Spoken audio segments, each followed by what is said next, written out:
Welcome, modern day mystics, fellow truth seekers, James and Justin back again with another reaction video. And it's been a while, but we're going to take a look at Swami Sarvapriyananda's video entitled, "This is Why You Must Be Alone During Your Spiritual Journey."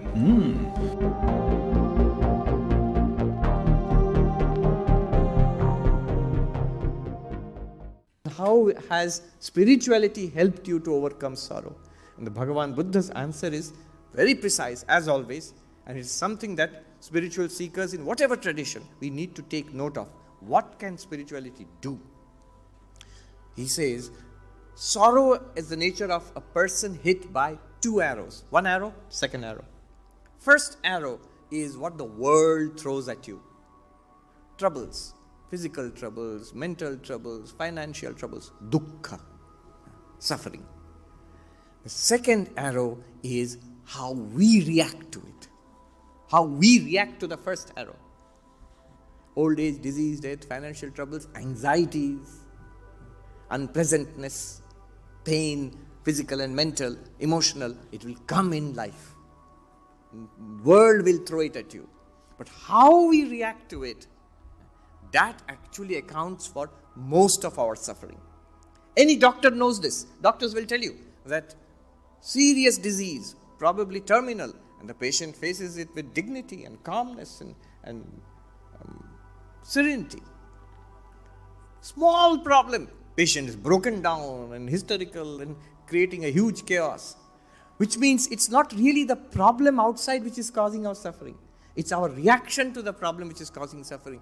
Serious problem, very serene and calm, so there's really no suffering inside. I'll tell you in Hindi, one sadhu beautifully put it. We think, samsar ke karan mera man ashant hai. We think because of samsara, my mind is restless, has no peace, ashant, no peace. I have no peace because of all the troubles in samsara.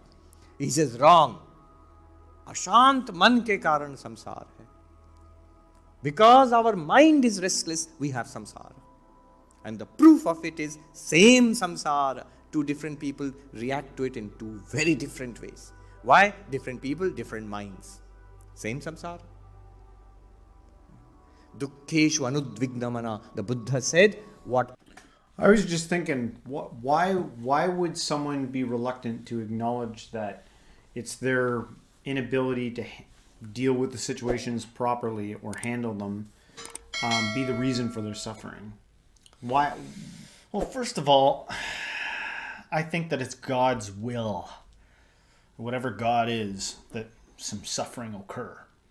Okay? Yeah. Because it doesn't matter what you do. You could be like, F it, man, I'm never getting married, I'm never having kids, I'm not going to do anything. I'm not going to do anything. Yeah. There's no version of it. And it's just, everybody's tried some version of that. I'm just going to be detached. I'm not going to care. And then you're like, this is fucking boring. I'm going to go get involved and do something. Yeah. There's like, you can't get control. You will not have control. You can't, which is what irritates me so much, and this is a lesson that sometimes you only learn after enough time. It's like, you got to get to a certain age and, Justin, you're fucking ruining it by letting the youngsters know this. It's vital that they think that there's a way to get control, because that keeps the wheels of economy going, is believing that there's a way to do things and actually something you can accomplish. There isn't. There isn't anything you can accomplish or do. You will be faced with an event in your life or something that is impossible for the feeling that you are left with to endure as suffering. You're supposed to suffer sometimes. Yeah. Sometimes. Yeah. But you will find a way out. There will be a way out, man. Some people, they call it quits. Some people literally are like, God forbid, and hopefully there's, I'd rather a world where it never happens, but sometimes the worst case scenario is how it ends. Yeah. But, excluding that as the thing for most people, you're going to encounter things in your life that are so deeply and concentratedly confusing and painful. It's going to happen. Yeah. There's no strategy. There isn't a strategy to avoid that. In my opinion, for mortal humans, for man. Yeah. Why is that part of that? Does that have anything to do with what you said? What did you say? I was asking you why we would be reluctant to acknowledge the fact that it's the way that we are dealing with the suffering or the thing that's happening to us that is causing the suffering. Right. When we blame it on something, we blame... Well, it's because of think about actually being hit with an arrow. And you're hit with an arrow, you'd be like, one person would be like, ah, snap it off, or, be reactive. One guy might be like, where's it coming from? Where the hell is it coming from? The reason you're reacting or resisting or whatever is because you've got a logical mind, and you're like, well, I got to understand this pain. Where is it coming from? What is happening? Yeah. So first it's like, where is it coming from? But then like... So much of the process is involuntary. Yeah. It's involuntary. Yeah. But it's like, what are you going to not do anything? That's not an answer. Or unless it is. Unless it's like, nah, bruh, I took like a year off and did nothing. You know? But I would say that year off and doing nothing or whatever it is was peppered with the same inescapable joys and pains. Here's a neat trick to do. If you so hate suffering and everything so much, why don't you take control by like being like, well, then I will become suffering. I will become it. You got to get pretty stubborn to start like ignoring the little beauties that come your way. Yeah. Like the little like breeze on your face. Like I'm not gonna feel the breeze because I want control. Yeah. And if that's your path, like I'm actually not judging that as a path. Yeah. But I'm saying part of the suffering comes from thinking that there's anything else than it. It's like, who told you? What clever marketing company told you that there was a way out of your affliction of some sort? What are you saying? There's no afflictions? I'm saying do what thou wilt. Do what thou wilt. If you think that there's a way for you to cure or deal with your thing, go for it. But at the end of the day, some of the biggest thing, to answer your question, one of the biggest problems is resistance itself. Is the idea of being in the frequency of resistance. Yeah. And there's like a time for it. Is amplifying the suffering. Yeah, there's a time to amplify the suffering. There's a time to be like, I'm going to resist. Ugh, it hurts more. And then become aware that, it's making it hurt more that I'm resisting. Yeah. All right, let's see what happens when I don't resist. Just try things. Be a scientist. Yeah. All right, let's see what other things you got to say. I teach you the Buddhist teachings that will enable you to overcome the suffering by the second arrow. Your reaction to the first arrow will be completely different and your suffering will be gone. About the first arrow, old age, disease, even physical death, the Buddha said, I cannot do anything about that. Nobody can. With modern science, technology and all of that, we can manage it to some extent. That's it. But those are inevitable, a part of the changing universe. Dukkheshu anudvignamana. What is dukkha? Very quickly, let me run through these points. Very interesting. Dukkha itself, if you look at it, 3 levels of understanding. First level is how we understand dukkha, suffering. In all our Hindu spiritual traditions, Vedanta also, we all talk about adhyatmika, adhibhautika, adhidaivika. A lot of rituals are performed in the temple to take care of these dukkhas. These are the causes which cause suffering to us. Adhibhautika, other living beings. It could be ancient scriptures would talk about tiger and lion and all of that. But today it might be mosquito or an annoying neighbor or somebody like that, or your roommate. That is an annoying living being or troublesome other living beings. They cause trouble to be. That's one cause of suffering. Another cause of suffering, adhidaivika, natural cause. It's too hot, too cold, or COVID, or earthquake, or something like that. Some Mosquitoes. kind of force of nature. I remember I was in Boston when the pandemic started. The Middle Eastern guy was driving a cab. I was sitting there, and at that time, they had said it's a virus. And this is a heavy Middle Eastern accent. He was telling me that is Mother Nature's power. Tiny little thing. It can shake the whole world. One little virus. So, adi bhautika dukkha. It can devastate the world. And then, adhyatmika. Something that comes from my own body. Physical sickness or mental illness. That can cause great pain. So, these are the 3 causes of pain. This is dukkha. But let's look deeper. This is not just the causes of dukkha. If you look deeper, all of these causes of dukkha, finally to give me dukkha, to make me suffer, they have to come to my mind. So dukkha is chitta vritti. Adhyatmik, adhibhautik, adhidaivik, correct. But to really make me suffer, it has to be chitta vritti, that dukkhakara vritti. In Sanskrit, it means mind formation in the form of suffering. This is unpleasant. This is horrible. This is terrible. That is the second deeper understanding of dukkha. Even deeper, third level understanding of dukkha. Dukkha abhimana. Identification with the dukkha. Yes, there is a problem outside. Yes, in the mind also there is a reaction. It's so awful.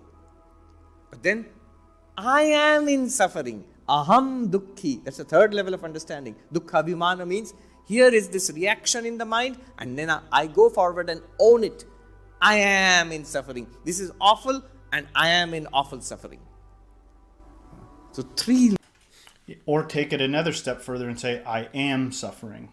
Not I am in suffering. Yeah. I'm suffering. Yeah. It's the attention, identification, but like, how do you not do that? Like, how do you, like, when you've got such brutality face you and such terrible circumstance happen to you, how do you not, you'd have to be a special human. Listen, Depending on, and I know there are people who can do it on levels. Well, what I'm saying is there's guys that meditate in caves for literally their whole life. They come out like once a year and they're like all crusty and they got long hair and a beard and they've been in a cave, like seeking endlessly. And we're trying to solve it in a however many minutes long video. You know what I mean? It's like part of this is experience. Yeah. Right?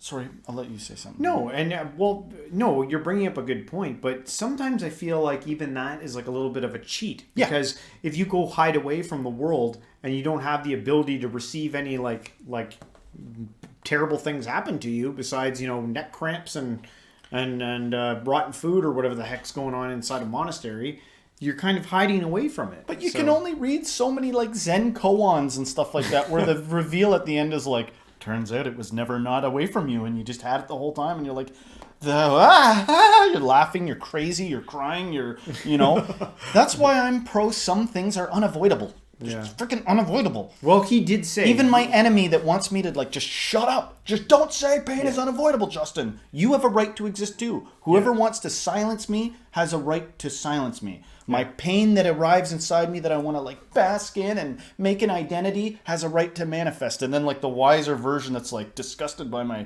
weakness a moment ago, that has a right to exist. Yeah. So much of it is like the frustrating path of just being on a path. Of just being like, somebody write down something that is unchanging. And we're slowly learning this fact. That what if things are always changed? Nothing can be written down that can't be erased and modified forever. It can be quite scary at times. And you keep, after all these ego deaths that you go through, every time part of you changes, and by the way, your whole molecular structure changes every 7 years. After all these deaths, you keep waking up again, and you're here again, and you keep coming back, and a new version of you emerges over and over and over again. It's amazing. Be impressed by the human resiliency. There's people where it's like, you're still doing it, man? Freaking everybody clap at that guy.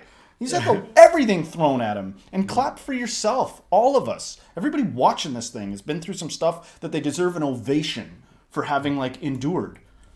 You can endure it, man. You can freaking hold on, and you can release, and you can practice being like, I am it. I am my hatred, and I am my love, and I am these things. Identify with it, put it aside, see what it's like to look at it from a third person angle. Be it, whatever version of it you got to do to crack the code in the end. Yeah. That is it, baby. You're it. All right, let's keep going. As Alan Watts would say. Levels of dukkha. Why these 3 levels are important? As that Buddhist monk had asked Bhagavan Buddha, that you are in the same samsara.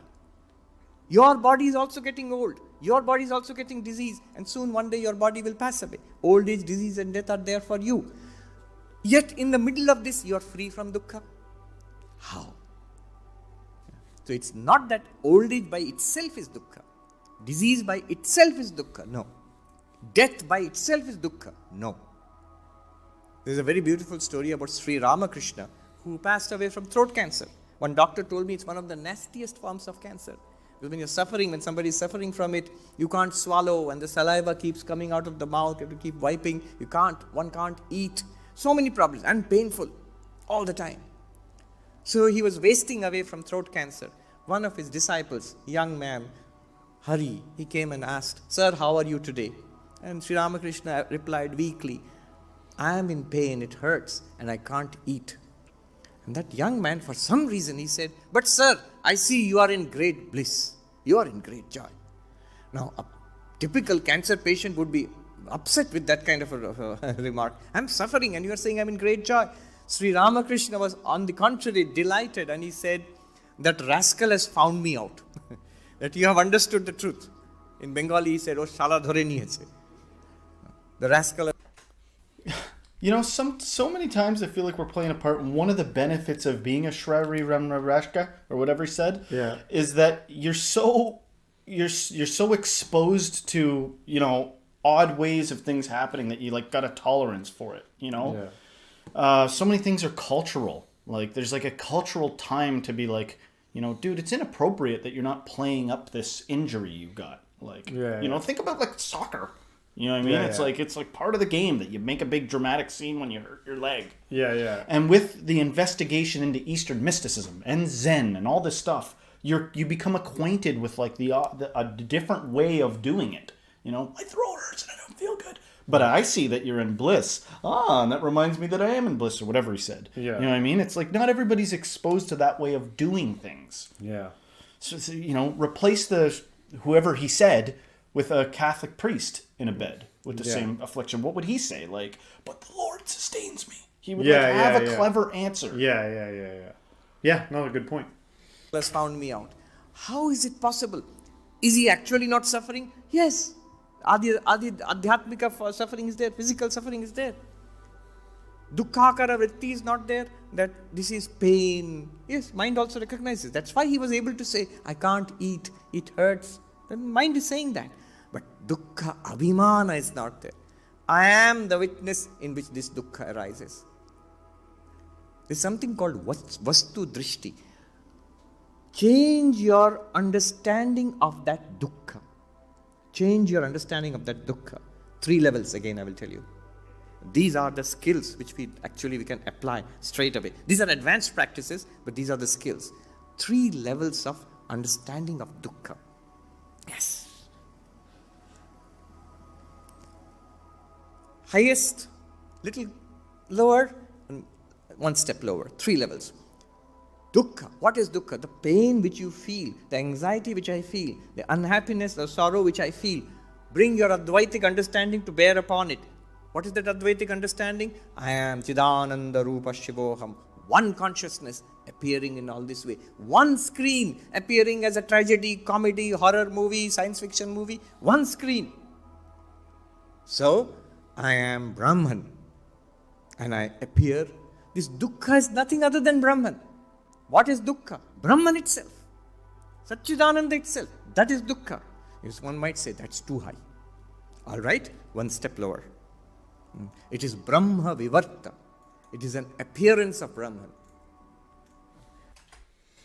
Just in case there is no afterlife and no heaven or whatever, or no hell. Do you ever like, what do you think of the idea of like trying to get a sense of being other people? Like, let me just like get a sense of someone that's dead. Get a sense of they were real. You know, and when you're gone, candles out, it's not like there's not still consciousness out there in the world, you know? And maybe, you know, in the infinite mesh of unity, you know, like the unified consciousness, like it's behind all things, right?